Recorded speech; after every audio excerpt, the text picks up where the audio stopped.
Salam alaikum la famille des aides, j'espère que vous allez bien ainsi que tous vos proches. Bienvenue à tous et à toutes pour cette nouvelle vidéo. Mais avant de démarrer le sujet, puisqu'on va parler de Vladimir Petkovic et de la Fédération algérienne de football, je tenais à vous souhaiter un très bon ramadan à tous et à toutes. Qu'Allah nous rapproche plus de lui, qu'Allah nous guide et surtout qu'il nous facilite ce jeûne, ce mois béni de Ramadan. Amin.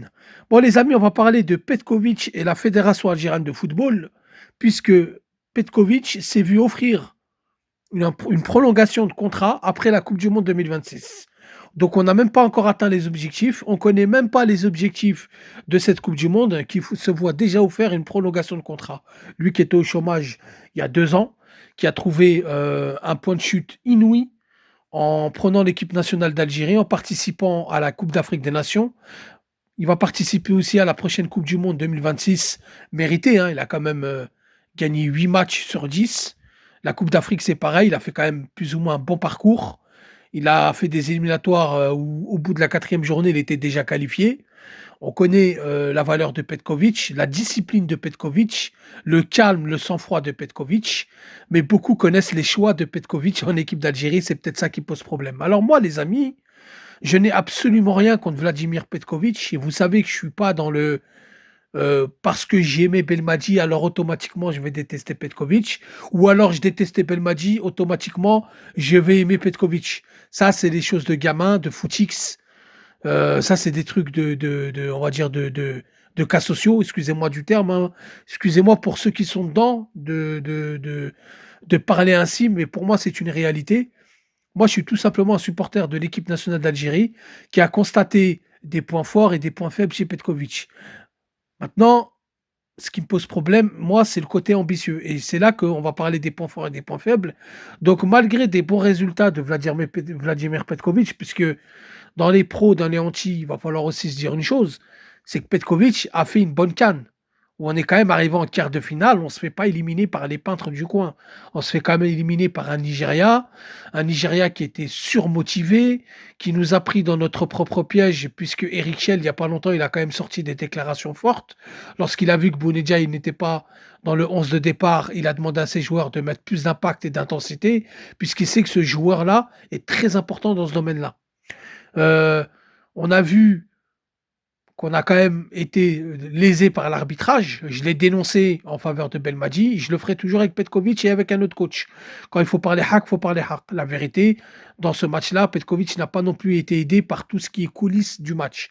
Mais on ne va pas reparler encore de ça, puisqu'ils vont dire encore, vous êtes des pleureuses, vous cherchez des excuses, alors que tout le monde s'est plaint de l'arbitrage. Bref, plus ou moins, il a fait une canne correcte, quart de finaliste, alors que ça faisait 2 cannes qu'on sortait au premier tour. D'accord? Qu'on était éliminé au premier tour sans la moindre victoire. Depuis 2019, on n'avait pas eu une victoire à la CAN. Là, on arrive, on bat quand même le Soudan assez facilement. On bat un Burkina Faso, on va dire, avec la maîtrise. On perd quand même un gros joueur hein, qui est Adjam. Ensuite, on bat la Guinée équatoriale sur un jeu flamboyant et notamment cette première mi-temps, on va dire parfaite, où tout a été parfait avec un 11 inédit, avec un jeu inédit. C'était vraiment une dinguerie. Ça a ébloui la planète football africaine. Ensuite, on joue contre la République démocratique du Congo, qui, je le rappelle, sont barragistes après avoir éliminé deux mastodons de ce continent, qui est le Cameroun, enfin le Nigeria et le Cameroun. Donc voilà, on voit bien qu'on n'a pas été éliminé par les peintres du coin. Donc plus ou moins, Petkovic a rempli son contrat en atteignant les quarts de finale de la Coupe d'Afrique. Il faut avoir l'honnêteté de se le dire, il faut être honnête et il faut se le dire. Maintenant, moi, ce qui me pose problème, les amis, déjà, c'est les choix.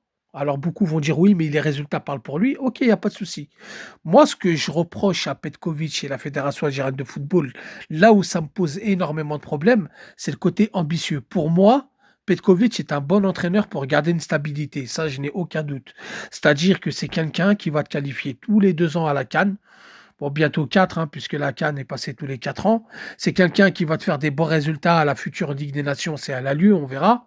C'est quelqu'un qui va te faire sortir du premier tour du mondial. Je n'ai aucun doute qu'il va nous faire sortir du premier tour de ce mondial. Mais pour moi, c'est pas un coach qui va t'emmener loin et gagner un titre. Pour moi, ce n'est pas ce coach-là qui est assez ambitieux et armé pour te faire gagner un titre.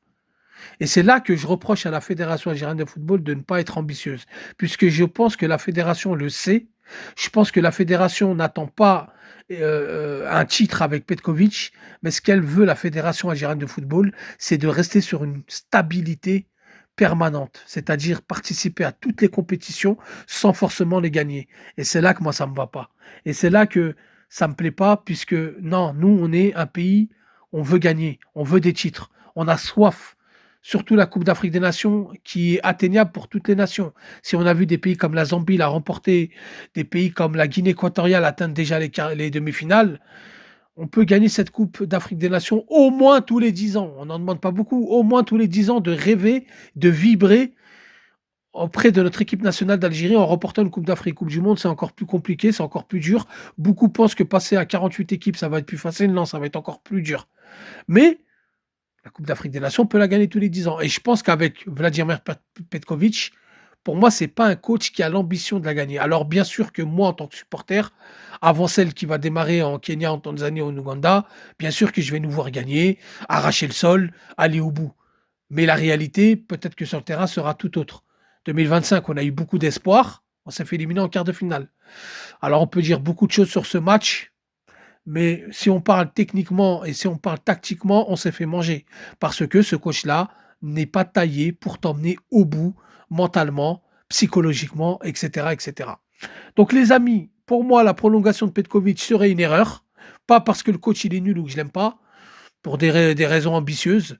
Maintenant, je peux me tromper, on verra par la suite. Et si je me trompe, je ferai mon mea culpa. Donc les amis, vous, dites-moi ce que vous en pensez en commentaire. Merci d'avoir écouté la vidéo. Je vous dis salam alaikum, que la paix soit sur vous.